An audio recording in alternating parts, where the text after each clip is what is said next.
The arrival. The stars seemed dimmer that night when humanity's destiny changed forever. Dr. Sarah Chen stood at her observatory in Chile, her eyes fixed on the unusual readings flickering across her monitors. Something was wrong with the outer solar system's gravitational signatures, very wrong. "Professor Rodriguez, you need to see this," she called out, her voice steady despite the tremor in her hands. The aged professor shuffled over, his weathered face illuminated by the blue glow of the screens. The anomaly appeared first as a ripple, then as a massive distortion that defied every known law of physics. Before their eyes, space itself seemed to tear open, revealing what they would later learn was a hyperspatial corridor. Through this breach came the first wave of the Korean Empire's warships. The Koreans were not the first alien civilization humanity had encountered, but they were by far the most aggressive. Previous contacts had been distant observations, cryptic signals, or automated probes that merely passed through the solar system. This was different. This was an invasion fleet. Their ships were massive, crystalline structures that seemed to absorb light rather than reflect it. Each vessel was easily the size of Manhattan, their surfaces covered in what appeared to be organic technology, a seamless blend of biological and mechanical components that human science couldn't begin to comprehend. Sarah's discovery quickly became global knowledge, not because of her observations, but because the Koreans wanted it that way. They hacked into every communication network on Earth simultaneously, their message broadcasting in perfect local dialects across all channels. Inhabitants of Sol 3, the transmission began, using the formal designation for Earth in galactic cartography. "Your world has been selected for integration into the Korean Empire. Your technological development has been monitored and found wanting. Your political structures are primitive. Your military capabilities are negligible. Resistance would be both futile and illogical." The voice belonged to High Commander Vexthor, though humanity wouldn't learn his name until much later. His tone carried the casual disdain of someone addressing insects rather than an intelligent species. "You have 24 of your planetary rotations to surrender unconditionally. Those who submit will be permitted to serve the Empire. Those who resist will be eradicated. Your response is irrelevant, this is merely a courtesy notification." Global panic ensued, but not in the way the Koreans expected. Instead of mass hysteria and immediate capitulation, humanity's reaction was more nuanced. Yes, there was fear, tremendous fear, but it was accompanied by something else, determination. In Washington, D.C., General Miranda Hayes stood before the Joint Chiefs of Staff, her expression grim but focused. "Ladies and gentlemen," she began, "what I'm about to share with you has been classified above top secret for the past 15 years. Project Orbital Shield was never completely abandoned, we just made it look that way." The room fell silent as she activated a holographic display showing a network of seemingly dormant satellites. "When the Chinese threatened to weaponize orbit back in '35, we didn't just develop countermeasures. We created something else entirely. Something we prayed we'd never have to use." In Beijing, similar conversations were taking place. Dr. Li Wei, the architect of China's quantum defense network, was being rushed from his university office to a secret facility beneath the Gobi Desert. He carried with him the key to unlocking China's own orbital defense system, one that, unknown to the Americans, had been designed to work in tandem with Project Orbital Shield. The Russians, too, had their secret. Buried deep in the Ural Mountains, Colonel Anastasia Petrova authorized the activation of the Zvezdny Shit, the Star Shield. 3 decades of Cold War paranoia had led humanity's major powers to create a web of orbital weapons platforms that, while officially decommissioned, had merely been hibernating. In New Delhi, Dr. Rajesh Patel's quantum computing team worked frantically to decode the alien transmission signals. They discovered something crucial: the Korean ships, despite their advanced technology, relied on similar principles of quantum entanglement for their communications. This meant their networks could potentially be infiltrated. Meanwhile, in Lagos, Dr. Oluwaseun Adebayo and her team at the Pan-African Space Agency were making their own breakthrough. The organic technology of the Korean ships wasn't entirely alien, it shared certain characteristics with Earth's own extremophile organisms. This insight would prove invaluable in the coming conflict. Sarah Chen, whose initial discovery had started it all, found herself rushed to a facility deep beneath the Atacama Desert. Here, she learned that her observatory had been part of a global early warning system, designed not for alien invasions, but for precisely the kind of orbital warfare humanity had been secretly preparing for. The Koreans continued their psychological warfare, broadcasting images of their previous conquests, showing worlds laid waste and civilizations brought to their knees. They expected these displays to break humanity's spirit. Instead, they provided valuable intelligence about their tactical approaches and potential weaknesses. As the 24-hour deadline approached, humanity's response took shape. It wasn't just military preparation, it was a comprehensive strategy that drew on every aspect of human ingenuity and resilience. Technology companies repurposed their satellites, telecommunications firms adapted their networks, and even civilian infrastructure was quietly modified for what was to come. The Koreans watched all of this with amusement. Their scans showed primitive weapon systems being activated, outdated satellites being repositioned, and what they interpreted as futile attempts at defense. What they failed to understand was that everything they observed was merely the surface of humanity's true preparations. When the deadline arrived, Earth's response came not from any government or military leader, but from a unified broadcast featuring representatives from every nation. The message was simple: we decline your offer of surrender. Earth is our home. We will defend it. The Koreans' response was immediate and brutal. They destroyed the International Space Station with a precise energy beam, expecting this demonstration of power to shatter Earth's resolve. They didn't realize they had just triggered the first phase of humanity's counter-strategy. The destruction of the ISS activated dormant protocols in thousands of satellites orbiting Earth. What the Koreans had dismissed as primitive technology suddenly revealed its true nature. The orbital dance of humanity's defense network had begun, and with it, the real war for Earth's survival was about to unfold. As the first day of conflict drew to a close, Dr. Chen stood in the underground facility, watching as data streamed in from the now-activated global defense network. "They think they know what we're capable of," she murmured, more to herself than to her colleagues. "They're about to learn how wrong they are." The Koreans had made a fundamental mistake in their assessment of Earth. They had evaluated humanity's technology, studied their weapons, and analyzed their political structures. What they failed to understand was that humanity's greatest strength lay not in their technology or their weapons, but in their ability to unite and adapt in the face of extinction. As night fell across the globe, humanity prepared for what would become the most significant battle in their history. The Koreans expected submission. What they would get instead was a lesson in the dangers of underestimating a species that had spent its entire existence surviving against the odds. The Hidden Shield.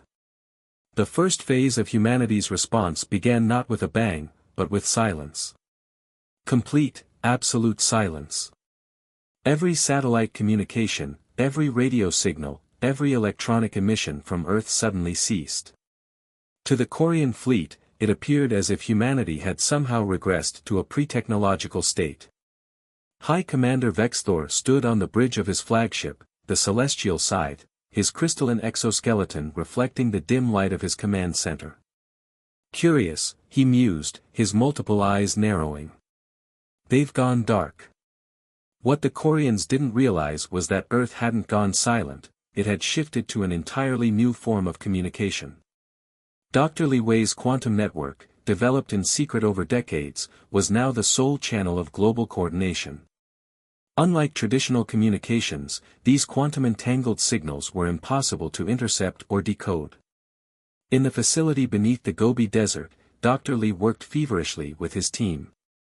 "The quantum mesh is holding," he reported to the Global Command Center, his words instantly transmitted to similar facilities around the world. "We're ready for Phase 2. Phase 2 was Professor Rodriguez's brainchild. The elderly astronomer had spent his career studying not just the stars, but the space between them. His insight into the nature of dark matter had led to the development of a weapon that no one, not even the Quarians, would see coming. The first hint that something was wrong came when the Quarians' organic sensors began detecting anomalies in the space around their ships. The fabric of spacetime itself seemed to be shifting, creating microdistortions that their navigation systems couldn't compensate for. Impossible, Vexthor growled, watching as his fleet's formation began to deteriorate. Their technology isn't capable of this. But it wasn't technology in the conventional sense that was causing the disruption. It was something far more fundamental. Dr. Oluwaseun Adebayo's research into the biological components of Quarian ships had revealed their crucial weakness. The organic technology they relied on was sensitive to quantum fluctuations in a way that pure mechanical systems weren't. By manipulating the quantum field around Earth, humanity wasn't attacking the Quarian ships, they were making space itself reject them. In the Ural Mountain facility, Colonel Petrova watched as the Star's shield network activated its second layer. Thousands of seemingly defunct satellites suddenly aligned, creating a geometric pattern that covered the entire planet. Each satellite contained a quantum resonator, designed to amplify the effects of Dr. Lee's quantum mesh. The Quarians responded with overwhelming force, launching a barrage of energy weapons at Earth's surface. But something unprecedented happened, the attacks never reached their targets. The quantum field surrounding Earth had created a new kind of defense, one that didn't stop the attacks but rather redirected them through probabilistic manipulation. General Hayes stood in the Pentagon's new quantum command center, watching as the Quarians' attacks literally curved around their intended targets. "It's working," she breathed, hardly daring to believe it. "The quantum deflection is actually working." But the Quarians were not a species that had conquered hundreds of worlds by giving up easily. Vexthor ordered his fleet to switch to biological weapons, virulent strains engineered to target Earth's biosphere. It was here that Dr. Adebayo's insight proved crucial. Their biological weapons are based on their own organic technology, she explained to the Global Command Network. They're vulnerable to the same quantum disruption affecting their ships. Within hours, the biological attacks had been neutralized, their carefully engineered pathogens rendered harmless by the quantum field. The Quarians' frustration began to show. They had never encountered resistance like this, not because of the strength of the defense, but because they couldn't understand how it worked. Their sensors showed nothing but primitive technology, yet their most advanced weapons were being thwarted by what seemed to be the laws of physics themselves. Dr. Chen, working with quantum computers deep beneath the Atacama, began to detect something else. The Quarian fleet's organic components were starting to degrade under the constant quantum stress. "Their ships aren't just being prevented from attacking," she reported. "They're beginning to break down at the molecular level." The first Quarian ship fell 3 days into the invasion. It wasn't destroyed by weapons fire but simply ceased to function, its organic technology unable to maintain coherence in the altered quantum field around Earth. The ship's crystalline structure collapsed in on itself, creating a spectacular display visible from Earth's surface. Vexthor watched in disbelief as more ships began to show signs of systemic failure. "These primitives," he snarled, "they've done something to space itself." He was right, but it was already too late to counter it. Dr. Lee's quantum network had achieved what conventional weapons never could, it had turned the Quarians' greatest strength into their greatest weakness. Their advanced organic technology, so far beyond Earth's capabilities, was exactly what made them vulnerable to the quantum disruption. Professor Rodriguez, watching from his observatory, noted with scientific detachment how the Quarian ships were beginning to exhibit signs of quantum entanglement collapse. "They built their empire on biological technology," he observed, "but they never considered what would happen if someone changed the fundamental rules that technology operates under." The Quarian fleet began to retreat, but even this proved difficult.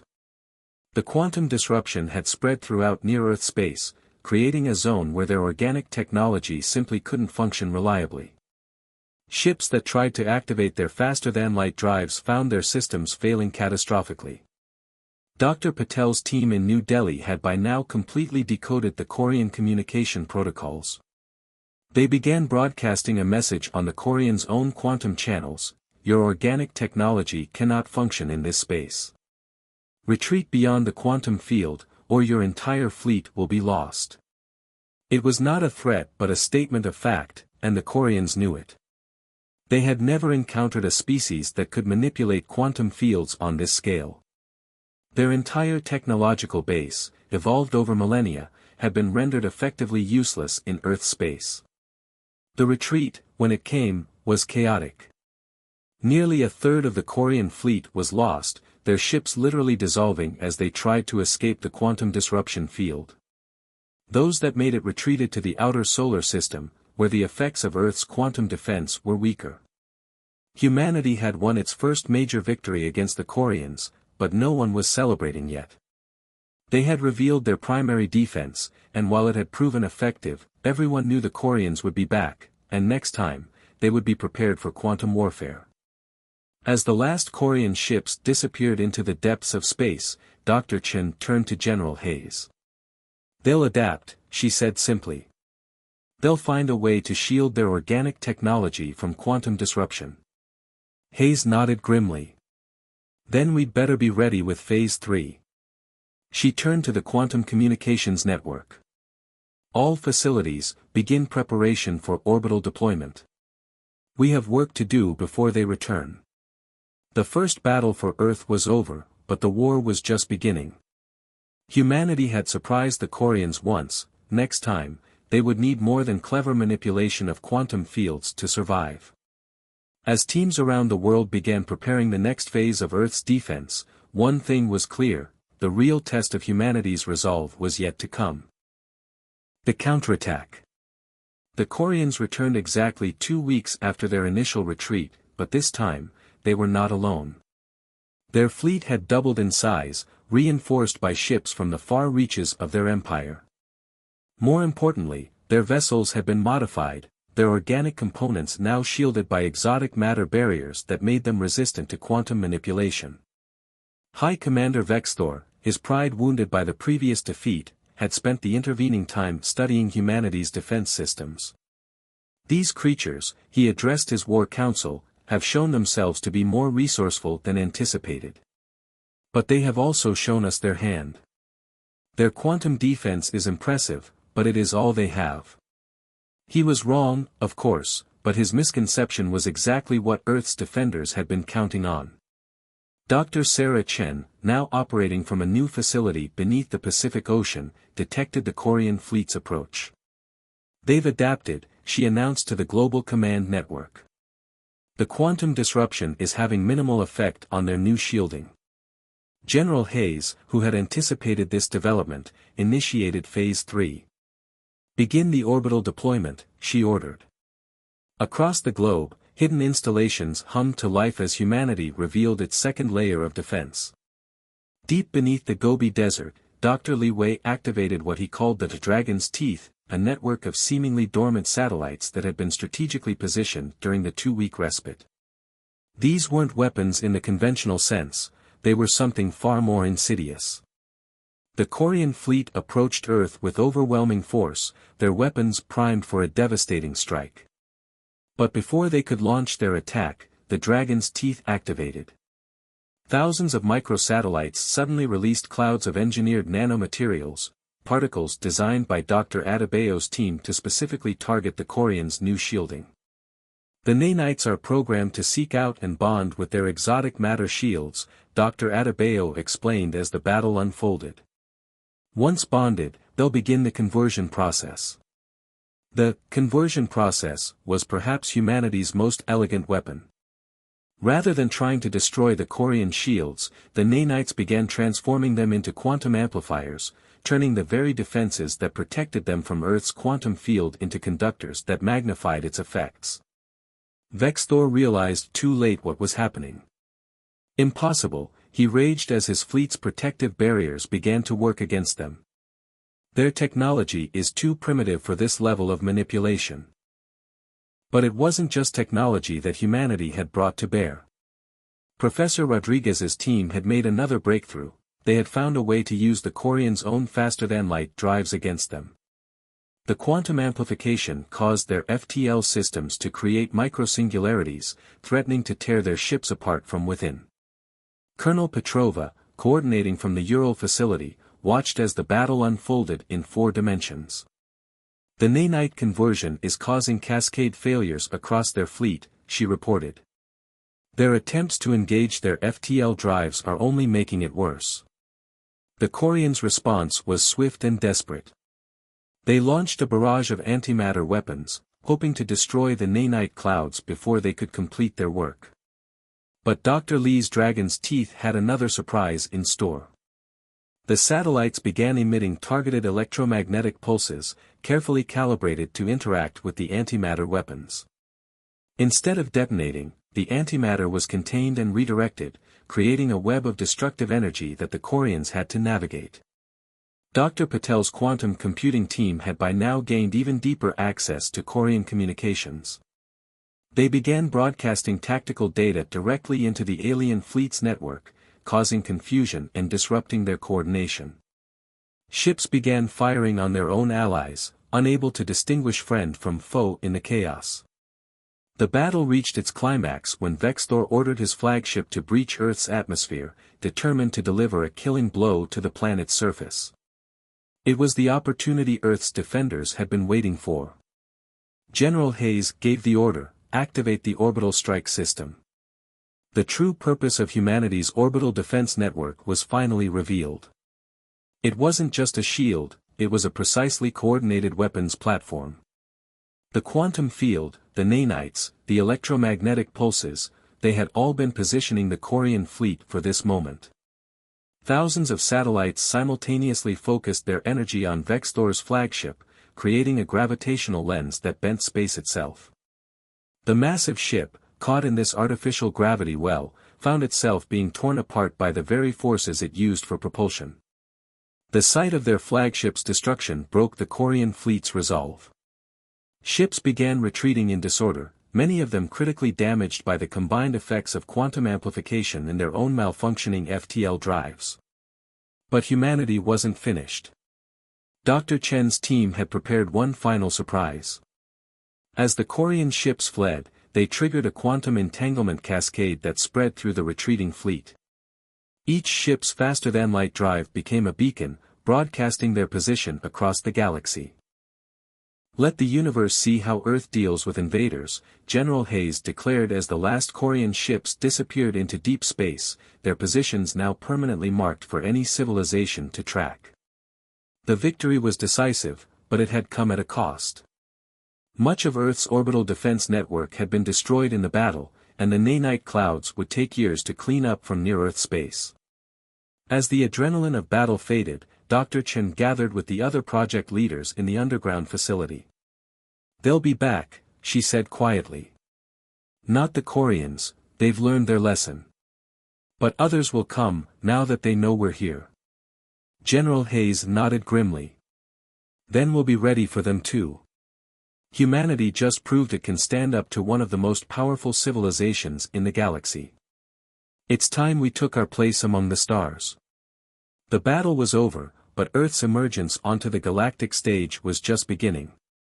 The Quarian invasion had forced humanity to reveal technologies they had kept hidden even from themselves, and now there would be no going back to pretending they were alone in the universe. As news of the victory spread across Earth, celebrations broke out in every city. But in secure facilities around the world, work was already beginning on the next phase of human development. The stars were no longer just points of light in the sky, they were destinations, and humanity had proven it deserved to reach them, the awakening. In the months following the Quarian defeat, Earth underwent a transformation unlike anything in human history. The victory had done more than just ensure humanity's survival, it had shattered the philosophical, technological, and political boundaries that had long divided the species. Dr. Sarah Chen stood at the newly constructed Global Space Command headquarters in Geneva, watching as representatives from every nation filed into the primary conference chamber. The old United Nations building had been redesigned with technology recovered from the battlefield, its walls now lined with quantum communication arrays and holographic displays showing real-time data from deep space. "We're picking up signals," she announced to the assembled leaders. "The Corian defeat is causing ripples across the galaxy. Other civilizations are taking notice." General Hayes, now serving as Earth's first global defense coordinator, stepped forward. "Then it's time we showed them what humanity is truly capable of. Dr. Lee, if you would."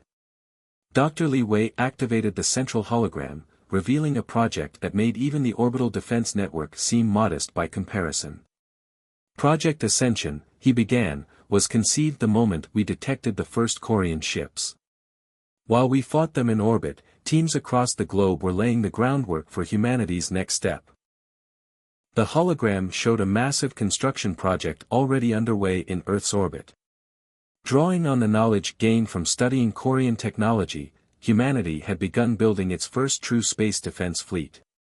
But these weren't just warships, they represented an entirely new philosophy of space travel. Dr. Oluwaseun Adebayo had made perhaps the most crucial breakthrough. "We've learned that the Corians' mistake wasn't just underestimating us," she explained. "It was their reliance on purely organic technology. Our hybrid approach, combining quantum mechanics with traditional engineering, is actually more advanced than anything they had developed."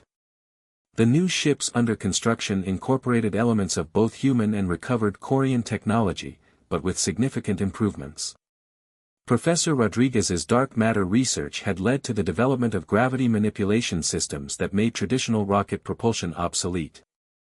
Dr. Patel's quantum computing breakthroughs had created artificial intelligence systems that could navigate the complexities of faster-than-light travel.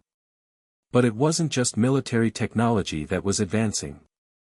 The knowledge gained from the invasion had revolutionized every field of human endeavor. Medical science was being transformed by insights into Corian organic technology. Energy production had been revolutionized by the application of quantum field manipulation.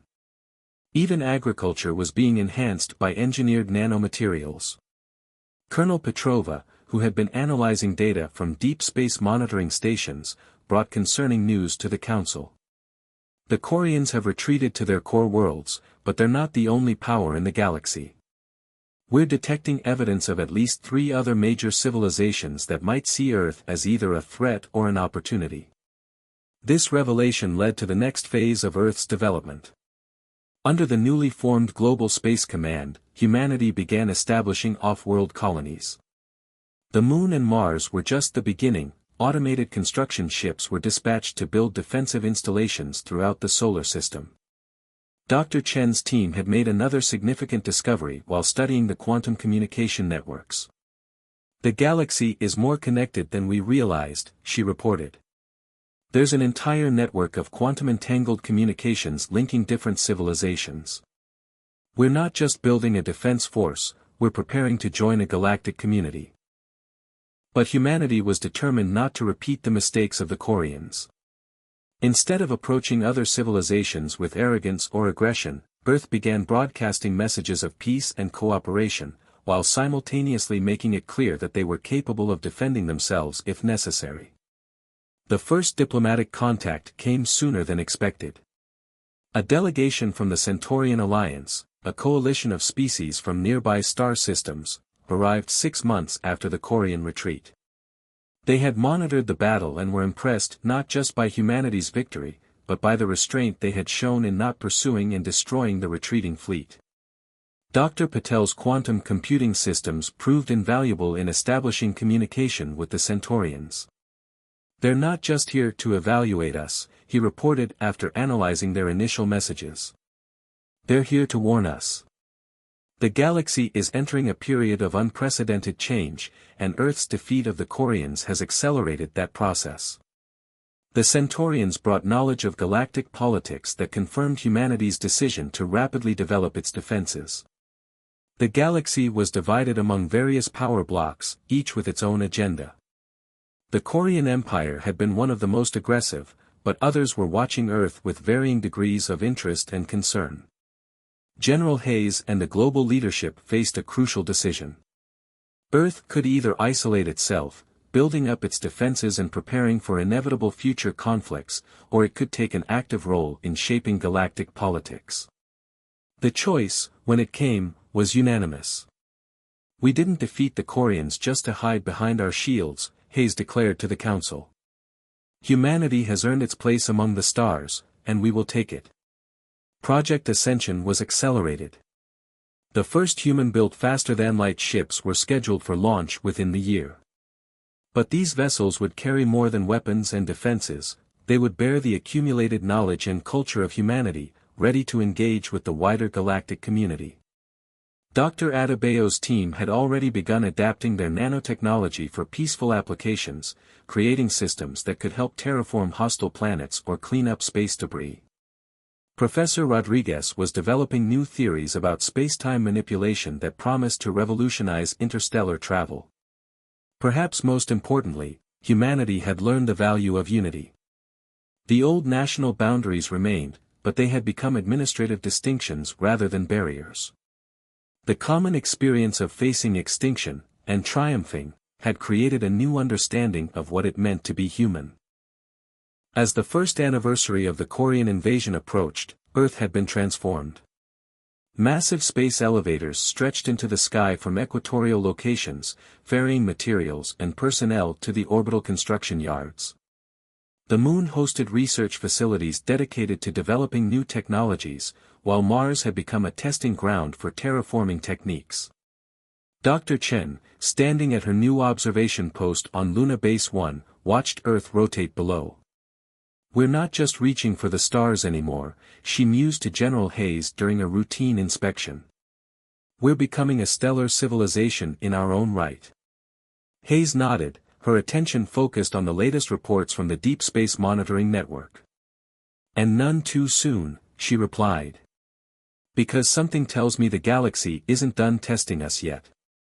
She was right. Even as humanity celebrated its achievements and prepared for a new era of exploration, new challenges were emerging from the depths of space. But this time, Earth would face them not as a primitive civilization cowering on its home world, but as an emerging power ready to take its place among the stars. New Horizons. The massive ship, Humanity's Dawn, hung in high Earth orbit, its quantum-enhanced hull gleaming in the sunlight. As humanity's first true interstellar vessel, it represented everything they had learned and achieved since the Corian invasion. Dr. Sarah Chen stood on the observation deck, watching as shuttles ferried the last supplies and crew members aboard. "Hard to believe it's only been 18 months since we were fighting for survival," General Hayes remarked, joining her at the viewport. The ship wasn't just a vessel, it was a statement to the galaxy that humanity was ready to join the interstellar community on its own terms. The Centaurian Alliance had provided crucial information about galactic society, but they had also brought troubling news. The Corian defeat had created a power vacuum in this sector of the galaxy, and various factions were maneuvering to fill it.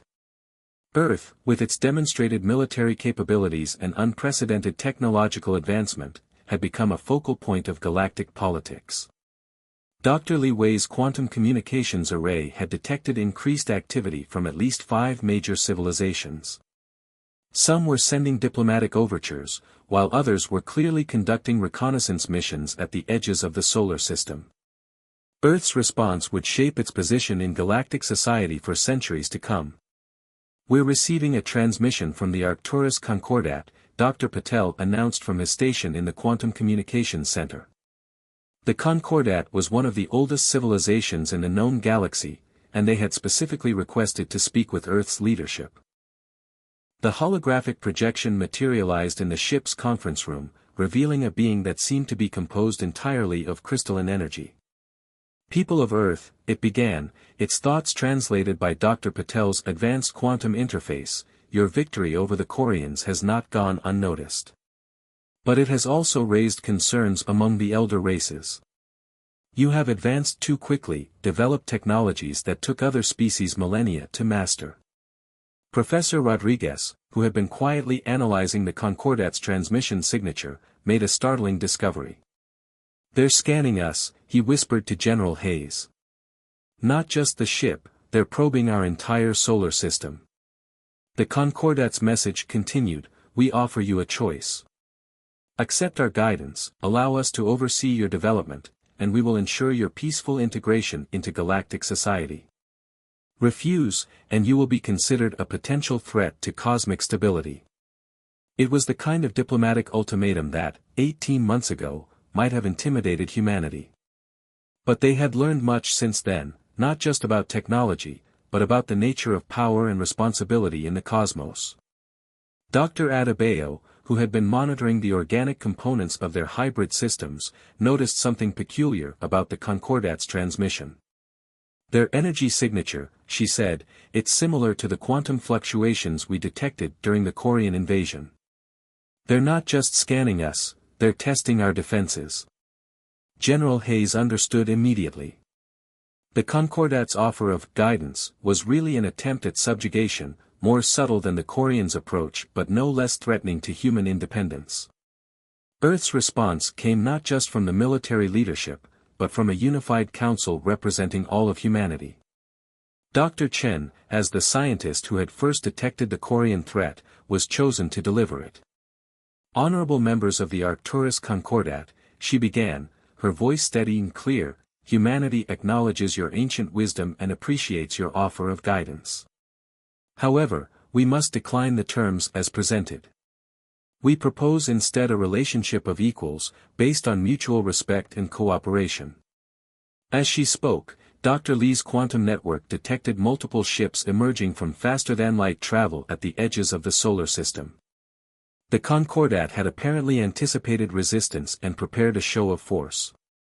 But humanity had learned from the Korean invasion. Before the Concordat's ships could take aggressive action, they found themselves surrounded by a web of quantum entanglement fields, not weapons, but a demonstration of Earth's defensive capabilities. We have no desire for conflict, Dr. Chen continued, but we will not surrender our independence. The technologies we developed to defend against the Koreans were born of necessity, not ambition. We offer to share them openly with the galactic community, believing that true stability comes from cooperation, not control. The Concordat's representative flickered, its crystalline form showing signs of surprise. This was not the response they had expected from a young species. Professor Rodriguez's analysis had shown that the Concordat was used to dealing with civilizations that either cowered before their power or responded with aggressive defiance. Humanity's measured but firm response represented something new. Furthermore, General Hayes added, stepping forward, we have already begun establishing diplomatic relations with the Centaurian Alliance and other neighboring civilizations. Earth does not seek to disrupt galactic stability, we wish to contribute to it, as equals. The tension in the solar system reached its peak as the Concordat's ships held position, their weapon systems charged but not engaging.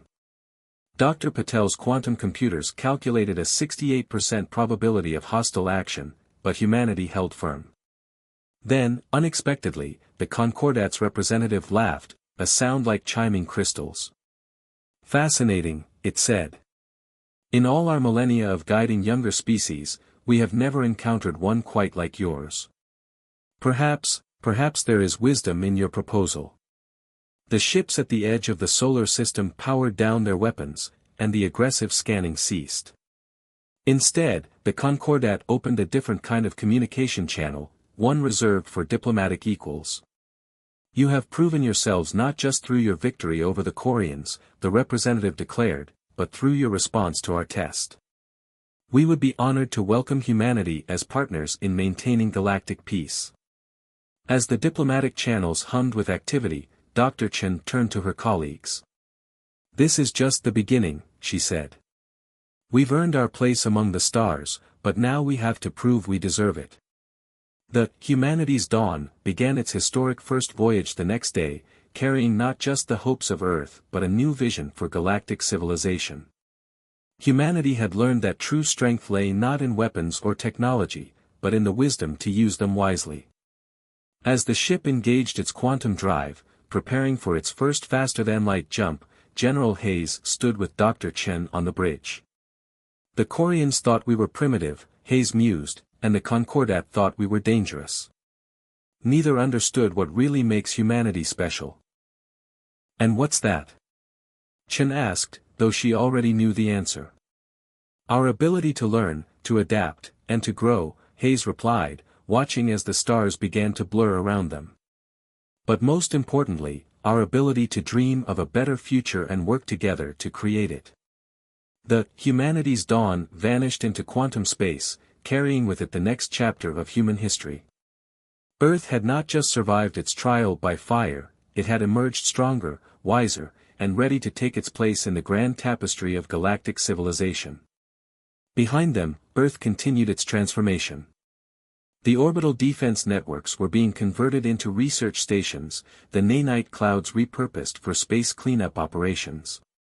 Humanity had learned its lessons well, power without wisdom was meaningless, and technology without compassion was hollow. As the ship's quantum wake faded from normal space, Dr. Chen made one final log entry: today marks not just humanity's first true step into the galaxy, but the beginning of a new era for all civilizations. We have shown that strength can come from unity, that advancement can be achieved without aggression, and that the greatest victories are won not through force, but through understanding.